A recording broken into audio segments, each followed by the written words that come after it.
سے اسکریننگ ہوتی ہے یہ کہ آپ سوچ نہیں کسی سکتے. اور ان کو داخلے نہیں ملتے, ملتے, ان کو داخلے نہیں دیے جاتے, ان کو ویزا نہیں ملتا.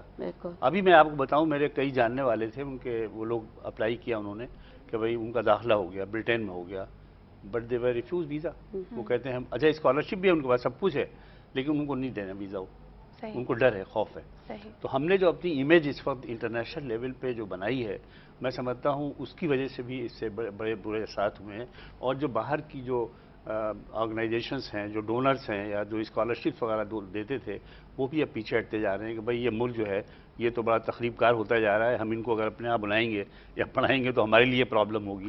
اور جو کہ واقعات ہو چکے ہیں. ہم پھر اس میں دیکھتے ہیں کہ in this entire scenario there are opportunities, یعنی ٹیوشن سینٹرز کھل گئے ہیں. پھر ہم نے دیکھا کہ پرائیویٹ سیکٹر ایجوکیشن میں بہت ایکٹیو ہوا ہے. قدسیہ, آپ کو لگتا ہے کہ اس پہ ایک الزام ہمیشہ لگتا ہے کہ جی آئیلینڈ آف ایکسلنس ہے, آپ پیسہ بہت زیادہ دے رہے ہوتے ہیں, یعنی اگر پرائیویٹ سیکٹر کو اگر دیکھیں تو پبلک سیکٹر میں جس اماؤنٹ میں ایک بندہ پوری اپنی 4 سال کی ڈگری کر سکتا ہے, پرائیویٹ سیکٹر میں وہ اماؤنٹ اس کی ایک سیمسٹر کی فیس کے لیے بھی کافی نہیں ہوتا. کیا کہیں گے اچھا آپ بتا دیں, پھر میں آپ کہہ دیں. میں چونکہ پرائیویٹ سیکٹر میں کام کر رہا ہوں, میں اینالائز کرتا ہوں. میں آپ نے آئی بی ایم کو مثال دی, میں خود وہاں چونکہ ہوں اور میں دیکھتا ہوں سسٹم وہاں کا.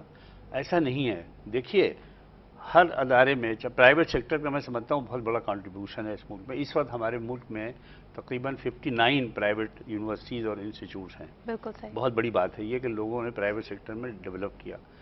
مسئلہ یہ دیکھیے, ہر انسٹیٹیوٹ میں, ہر یونیورسٹی کے اندر ٹیلنٹڈ اسٹوڈنٹس کے لیے اسکالرشپس ہوتے ہیں. بالکل صحیح. ایک بچہ اگر بہت غریب ہے, اگر اس نے ہمارا ٹیسٹ پاس کر لیا, وہ انٹرویو میں پاس ہو جاتا ہے, ہمارا ادارہ اس کو پیسے دیتا ہے, اس کو اسکالرشپ دیتا ہے. بالکل صحیح. تو یہ بھی ہے, ایسی بات نہیں ہے کہ پرائیویٹ اداروں نے لوٹ مار مچائی ہوئی ہے. آپ کے ادارے نہیں, میں ہر ادارے کی بات کر رہا ہوں. یہ ہر ادارے میں تو نہیں پاکستان میں دیکھیے یہ ایچ ای سی کی ریکوائرمنٹ ہے.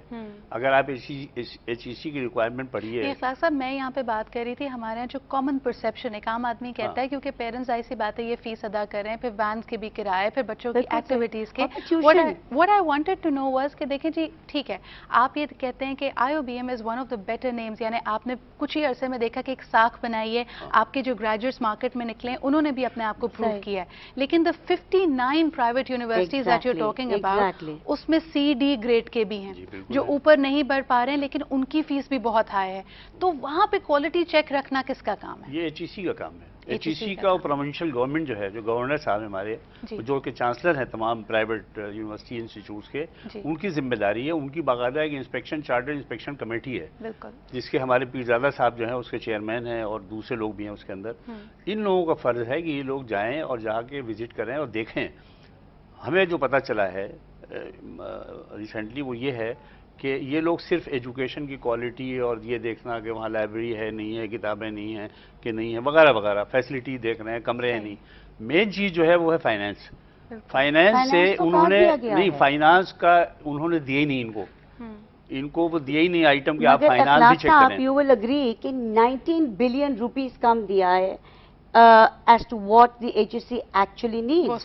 Today, the HSC has only been given a budget of 15.8 billion. اور جو کہ بہت خطرہ ہے, جو کہ اب ہم دیکھ رہے ہیں آج جو ہو رہا ہے, they are going to act that as well.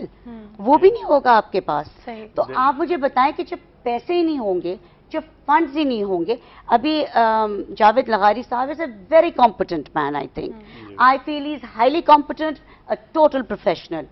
اور ان کے under H S C could and can do wonders. لیکن جب آپ فنڈز روک دیں گے تو پھر آپ کیسے ایکسپیکٹ کریں گے؟ I think you touching upon the capacity building factor. اخلاق صاحب, کیا آپ کو لگتا ہے کہ صرف فنڈز ہی کیپیسٹی بلڈنگ میں چاہیے ہوتے ہیں؟ کیونکہ ہم تھرو آؤٹ دیکھ رہے ہیں ہر آرگنائزیشن, ہر ادارے میں ایک ولنگنیس بھی تو ہونی چاہیے یہ کرنے کی. ہم اتنے سالوں سے فنڈز کی اناؤنسمنٹ بھی سن رہے ہیں, but is the quality of learning and teaching improving in Pakistan?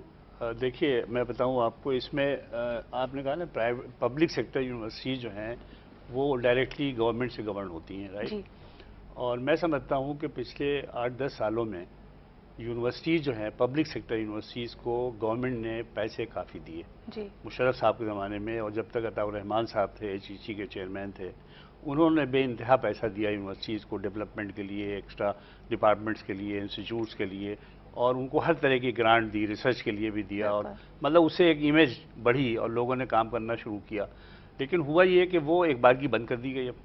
اچھا اب جہاں جہاں ڈیولپمنٹ ہو رہا تھا، مثال طور پہ ایک بلڈنگ بن رہی تھی، اب آپ نے 4 سال پہلے شروع تو کرا دیا، پرپوزل ایکسیپٹ ہو گیا، HEC نے اپروو کر دیا، آدھی بلڈنگ بن کے تیار ہو گئی، اب آپ کہتے ہیں آپ کے پاس پیسے نہیں ہیں، آپ اپنے اون ریسورسز سے اس کو کمپلیٹ کرائیے. بھائی یونیورسٹی پبلک سیکٹر ہے غریب، ان کے پاس اتنا پیسہ کہاں ہوگا کہ وہ کمپلیٹ کریں. یا تو یہ کہ اس کو سارے ڈیولپمنٹ پروجیکٹس کو ابنڈن کر دیا جائے، سارے اسٹوڈنٹ جو باہر گئے ہیں اسکالرشپ پہ ان کو سب کو واپس بلا لیا جائے، 4000 اسٹوڈنٹس کو. یہی طریقہ ہے اس کا. لیکن میں آپ کو میں اس کا ایک سلوشن آپ کو دے رہا ہوں، میں نے ایک سلوشن آپ کو دے رہا ہوں. دیکھیے جو بچے بچیاں باہر گئے ہیں پڑھنے کے لیے وہ اسکالرشپ پہ گئے ہیں، ٹھیک ہے. مجھے یاد ہے اب سے 20-30 سال پہلے، 40 سال پہلے جب لوگ جاتے تھے پڑھنے کے لیے، ہمارے پاس اتنے اسکالرشپ نہیں ہوتے تھے. اسٹوڈنٹ جو یہاں سے پڑھنے جاتے تھے وہ خود تھوڑی سی ایفرٹ کرتے تھے جا کے، فیسیں کم ہوتی تھیں نو ڈاؤٹ، لیکن وہ فیس اپنی ٹیوشن فیس کا انتظام کر کے جاتے تھے اور وہاں جا کے چھوٹا موٹا یا تو کوئی جاب کر لیتے تھے، ہاں مطلب پارٹ ٹائم کوئی اسائنمنٹ کر لیتے تھے، اس سے ان کو پیسہ مل جاتا تھا. پاکستانیز کو ایون پیزا ہٹ اور میکڈونلڈز میں بھی جابز نہیں مل رہی ہیں. مسئلہ یہی ہے. دیکھیے آپ امریکہ کی مثال لے لیجیے، مجھے آپ بتائیے کہ امریکن یونیورسٹیز کے اندر کالجز میں جو بچے بچیاں پڑھتے ہیں کیا ان کی فائنینسنگ ان کے پیرنٹس کرتے ہیں یا گورنمنٹ کرتی ہے؟ نو، وہ سب جو ہے خود ارن کرتے ہیں، ارن کر کے ایک سیمسٹر کی فیس جمع کرتے ہیں اور پھر جا کے وہ داخلہ لیتے ہیں. یعنی ایک اگر ہم سوشل فیبرک کو بھی دیکھتے ہیں وہاں پہ اگر ویسٹ میں دیکھا جائے 18 سال کا بچہ خود مختار ہوتا ہے، وہ اپنی پلاننگ کرتا ہے. اگر وہ پیرنٹس سے بھی امید کرتا ہے کہ اس کی کالج فنڈنگ میں اس کی ہیلپ کریں تو وہ اپنے خود کے خرچے خود اٹھاتا ہے، جو کہ ہمارے یہاں رواج بدلا تھا سر. جیسے ہم نے دیکھا کہ کال سینٹرز آئے، people started to work their part time, پھر اپنا وہ کچھ خرچ نکالنے لگے. آج بھی Pakistani youth is willing to do that. لیکن پھر سوال وہی پیدا ہوتا ہے کہ یہ تو ہم پھر بھی بڑے شہروں کی، بڑی جگہوں کی بات کر رہے ہیں جہاں پہ یہ آئلینڈز آف ایکسلنس ہے. اگر ہم اوور آل پاکستان کی بات کریں، اتنا ٹیلنٹ ہے، کتنے لوگوں کو موقع مل پاتا ہے کہ وہ آگے ہیں؟ دیکھیے میرٹ کا میں نے بات کی، اصل میں ہائر ایجوکیشن جو ہے یہ لگژری نہیں ہے. ہائر ایجوکیشن جو ہے صرف ان کو جانا چاہیے اس میں جو بچے بچیاں ٹیلنٹڈ ہیں، جن کے اندر کیلیبر ہے، جو آگے بڑھنے کی ان کے اندر کوالٹی ہے، کیپیبلٹی ہے، ان کو لے آنا چاہیے ہائر سائٹ پہ.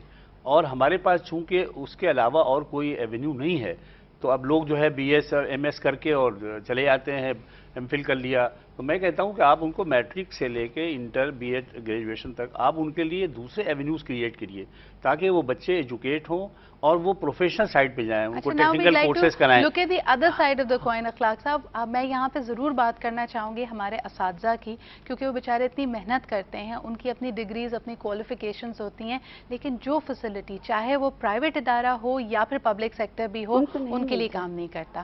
اگر ہم ایک پرائیویٹ یونیورسٹی میں بھی دیکھیں جو ان کی آورلی ویجز ہیں دے ویری لیس. کبھی کبھار ہم دیکھتے ہیں کہ جو یعنی ایک ٹیچر کا جو قدر و قیمت، جو اس کی رسپیکٹ ہونی چاہیے، ہم پرائیویٹ یونیورسٹیز میں دیکھتے ہیں وہ بھی مسنگ ہوتا ہے. آپ نے پرائیویٹ یونیورسٹیز اوور آل میں جنرل بات کروں گی، کیسا وہاں پہ ایٹماسفیئر پایا ہے؟ دیکھیے پرائیویٹ یونیورسٹیز کی بھی 2-3 کیٹیگریز ہیں. جی. پرائیویٹ یونیورسٹی سب ایک طرح کی نہیں ہیں. جی. کچھ اچھی ہیں جہاں پہ ویجز بہت اچھے ہیں کمپیریبل ٹو ٹاپ کلاس. ہمارے یہاں جیسے وہ ہے آپ کا لمس ہے، جی، IBA وغیرہ، جو سیلریز وہاں دی جاتی ہیں ماشاءاللہ اچھی ہیں، ٹھیک ٹھاک ہیں، ہم بھی اسی لیول پہ دے رہے ہیں تنخواہ. لیکن آپ صحیح کہہ رہی ہیں کہ بہت سارے یونیورسٹی انسٹیٹیوٹ ایسے ہیں جہاں پہ سیلری اسٹرکچر اچھا نہیں ہے. وہ بالکل ایک کمرشلائز کی طرح کر لیا ہے ادارہ کہ بھائی اتنے پیسے لے لو، آ کے کلاس پڑھا دیا کرو وغیرہ وغیرہ. تو یہ ہے، یہ ڈیفیشنسی ہے سسٹم میں. نو دا پرابلم از اخلاق صاحب آئی تھنک آلسو کہ there is more of a visiting faculty rather than جو actually are on the employment of that particular university. Suit کرتا ہے نا پرائیویٹ ان کو سوٹ کرتا ہے، بجائے اس کے فل منتھ کی سیلری ان کو دے. وہ کہتے ہیں بھائی آپ ہمارے یہاں 2 گھنٹے کے لیے پڑھا دیا کریے، آ کے وہ پڑھا کے چلے جاتے ہیں. ہر جگہ ہی ہو رہا ہے آج کل. I think there are so many other facets. آپ لوگوں کی بھی کالس لیں گے. ایز اسٹوڈنٹس، ایز پیرنٹس آپ کیا سمجھتے ہیں؟ اور اسپیشلی جب ایک اسٹوڈنٹ یہ ڈگری لے کے باہر مارکیٹ میں نکلتا ہے، آج ایک پرائیویٹ یونیورسٹی کا صرف یہ کام نہیں ہے کہ وہ آپ کے لیے فیسلٹیز مہیا کرے، آپ کے لیے بہترین ٹیچرز لائے، ساتھ ہی ساتھ اس کو اپنی مارکیٹنگ اور PR پہ بھی کام کرنا پڑتا ہے. کسی حد تک ان کی ہائی فیسز اس لیے بھی جسٹیفائڈ ہوتی ہیں کہ ان کو ہائر ایجوکیشن کمیشن سے کوئی گرانٹ نہیں ملتا. تو یہ اپنی R&D، اپنی فیسلٹی ڈیولپمنٹ، اپنی فیکلٹی کی سیلریز سب خود ہی بیئر کرتے ہیں. اس بارے میں ہم مزید بات کریں گے. آپ ہمیں کال کیجیے at 537-1477 یا پھر 537-1484 پر. But right after this short break.